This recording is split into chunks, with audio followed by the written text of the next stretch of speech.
बोलो जयकारा बोल मेरे श्री गुरु महाराज जी की जय।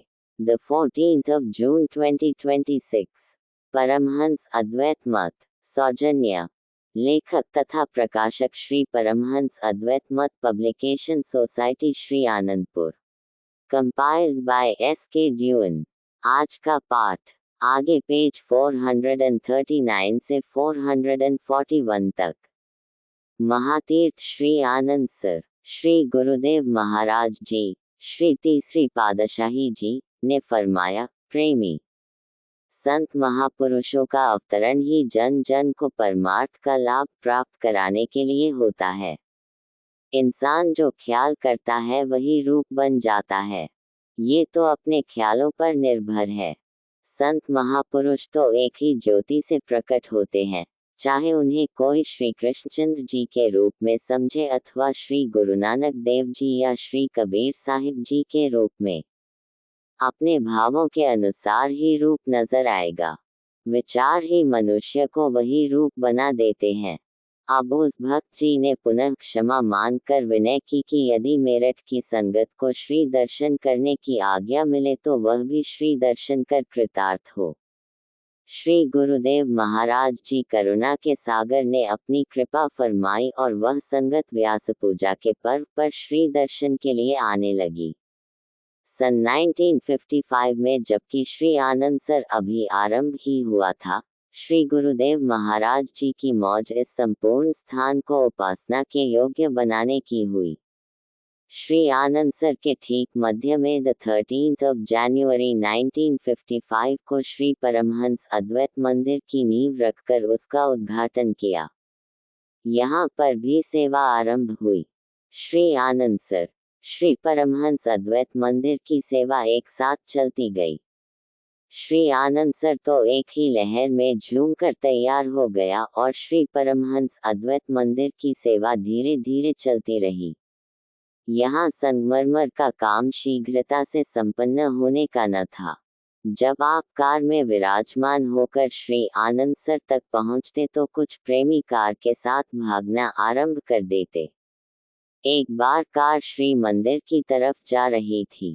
श्री गुरुदेव महाराज जी ने अपनी मौजवश उनको फरमाया कि साथ साथ चलते हुए यह उच्चारण करो, प्रसन्नता को प्राप्त करने का यही रास्ता है।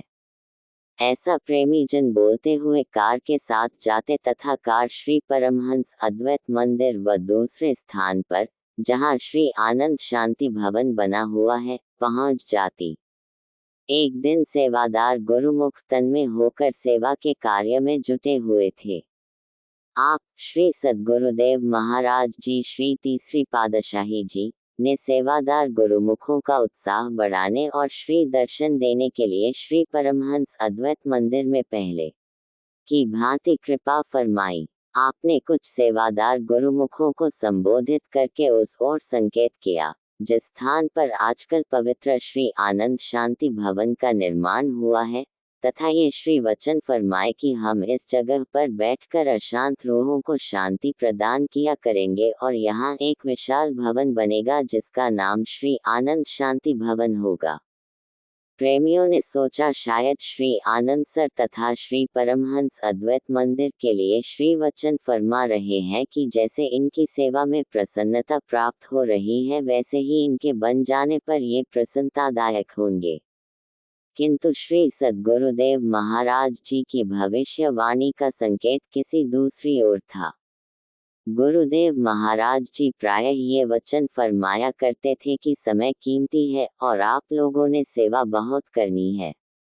जो समय हाथ में आया है उसी में ही लाभ उठा लो। मानव जन्म को प्राप्त कर सत्पुरुषों की संगति प्राप्त हो गई है। ऐसे सौभाग्यशाली दुर्लभ संयोग को यूं ही व्यर्थ नहीं गंवाना चाहिए। इसलिए इसी समय में ही ऐसी कमाई कर लो जिससे कि 84 लाख योनियों में भटकना ही न पड़े।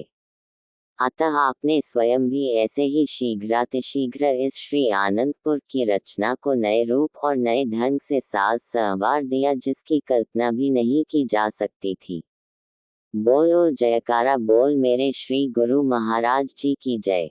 अगले पाठ में श्री श्री 108 श्री स्वामी वैराग्य आनंद जी महाराज।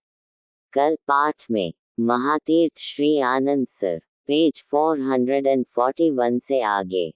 बोलो जयकारा बोल मेरे श्री गुरु महाराज जी की जय। Complied by S. K. Dewan।